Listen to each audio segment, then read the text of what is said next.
भगवान कृष्ण ने गीता के माध्यम से संसार को जो शिक्षा दी वह अनुपम है।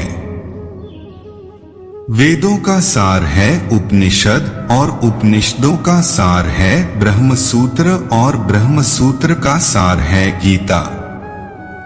सार का अर्थ है निचोड़ या रस। गीता में उन सभी मार्गों की चर्चा की गई है जिन पर चलकर मोक्ष, बुद्धत्व, कैवल्य या समाधि प्राप्त की जा सकती है। दूसरे शब्दों में कहें तो जन्म मरण से छुटकारा पाया जा सकता है। तीसरे शब्दों में कहें तो खुद के स्वरूप को पहचाना जा सकता है। चौथे शब्दों में कहें तो आत्मज्ञान प्राप्त किया जा सकता है और पांचवें शब्दों में कहें तो ईश्वर को प्राप्त किया जा सकता है। आओ जानते हैं भगवान श्री कृष्ण के वे रहस्यमय सूत्र जिन्हें जानकर आपको लगेगा कि सच में यह बिल्कुल ही सच है।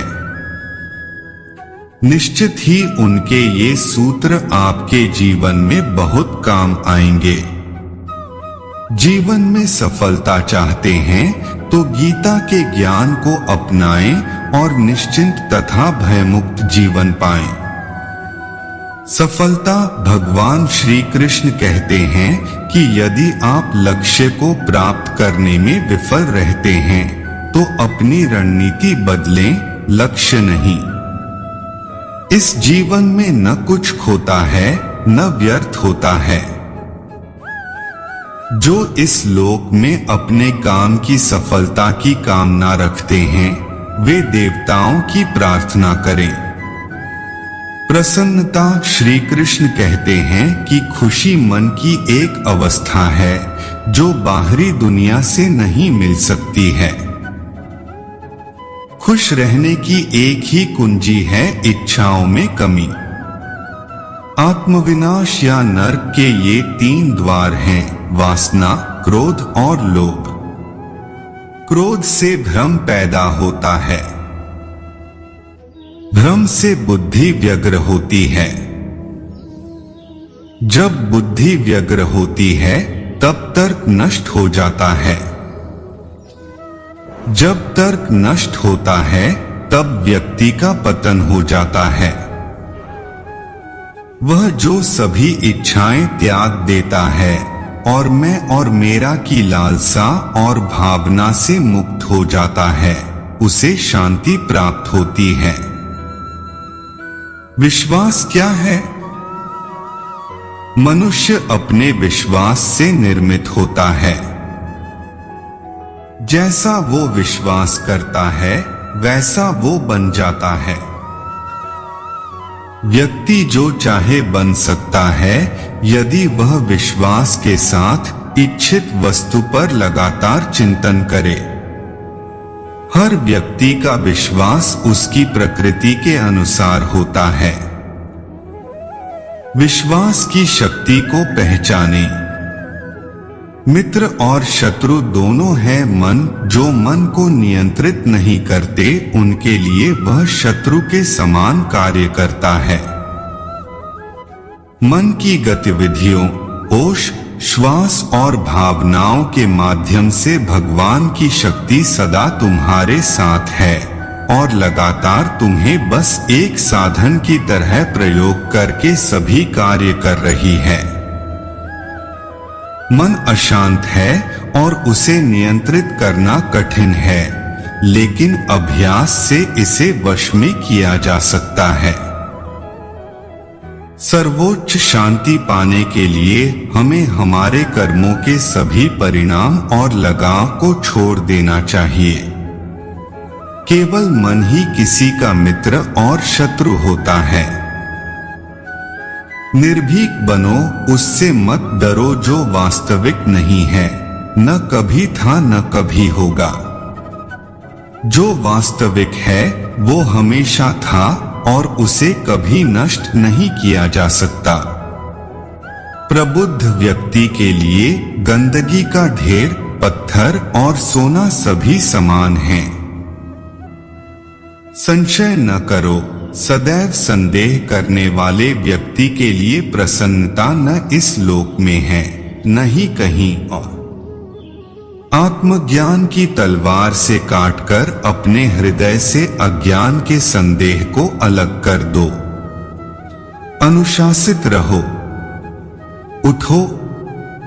संदेह, संशय, दुविधा या द्वंद्व में जीने वाले लोग न तो इस लोक में सुख पाते हैं और न ही परलोक में। उनका जीवन निर्णयहीन, दिशाहीन और भटकाव से भरा रहता है। आत्मा न जन्म लेती है और न ही मरती है।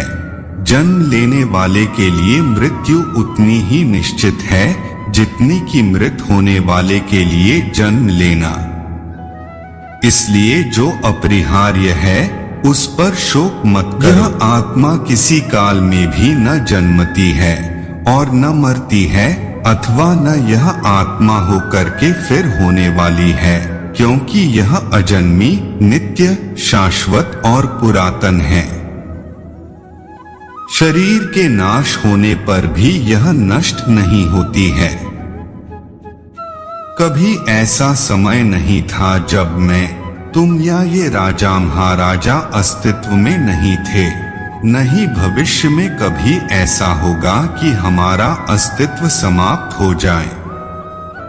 हे अर्जुन, हम दोनों ने कई जन्म लिए हैं। मुझे याद है लेकिन तुम्हें नहीं। कर्मवान बनो, निःसंदेह कोई भी मनुष्य किसी भी काल में क्षण मात्र भी बिना कर्म किए नहीं रहता, क्योंकि सारा मनुष्य समुदाय प्रकृतिजनित गुणों द्वारा परवश हुआ कर्म करने के लिए बाध्य किया जाता है। अपने अनिवार्य कार्य करो, क्योंकि वास्तव में कार्य करना निष्क्रियता से बेहतर है। ज्ञानी व्यक्ति को कर्म के प्रतिफल की अपेक्षा कर रहे अज्ञानी व्यक्ति के दिमाग को अस्थिर नहीं करना चाहिए। अप्राकृतिक कर्म बहुत तनाव पैदा करता है। किसी और का काम पूर्णता से करने से कहीं अच्छा है कि अपना काम करें, भले ही उसे अपूर्णता से करना पड़े। बुद्धिमान व्यक्ति का मुख सुख में आनंद नहीं लेता। कर्मयोग वास्तव में एक परम रहस्य है। जो मेरे साथ हैं मैं उनके साथ हूं। संपूर्ण ब्रह्मांड मेरे ही अंदर है। मेरी इच्छा से ही यह फिर से प्रकट होता है और अंत में मेरी इच्छा से ही इसका अंत हो जाता है। मेरे लिए न कोई घृणित है न प्रिय, किंतु जो व्यक्ति भक्ति के साथ मेरी पूजा करते हैं वो मेरे साथ हैं और मैं भी उनके साथ हूं।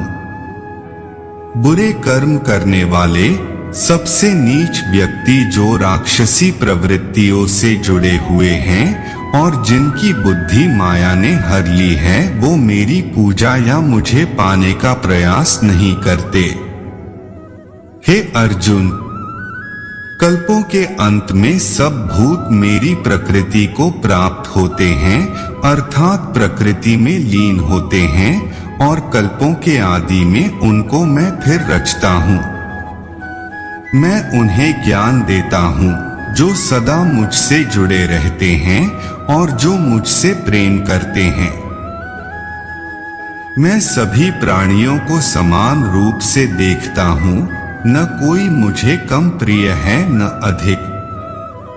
लेकिन जो मेरी प्रेम पूर्वक आराधना करते हैं वो मेरे भीतर रहते हैं और मैं उनके जीवन में आता हूँ। मेरी कृपा से कोई सभी कर्तव्यों का निर्वाह करते हुए भी बस मेरी शरण में आकर अनंत अविनाशी निवास को प्राप्त करता है।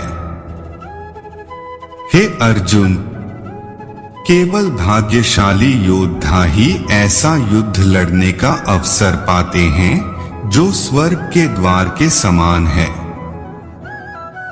ईश्वर के बारे में भगवान प्रत्येक वस्तु में है और सबके ऊपर भी। प्रबुद्ध व्यक्ति सिवाय ईश्वर के किसी और पर निर्भर नहीं करता। सभी काम छोड़कर बस भगवान में पूर्ण रूप से समर्पित हो जाओ। मैं तुम्हें सभी पापों से मुक्त कर दूंगा। शोक मत करो। जो कोई भी जिस किसी भी देवता की पूजा विश्वास के साथ करने की इच्छा रखता है, मैं उसका विश्वास उसी देवता में दृढ़ कर देता हूं। हे अर्जुन, मैं भूत, वर्तमान और भविष्य के सभी प्राणियों को जानता हूं, किंतु वास्तविकता में कोई मुझे नहीं जानता। ईश्वर एक अदृश्य एवं अकथनीय शक्ति है, जिससे संसार की उत्पत्ति, पालन एवं लय होता है।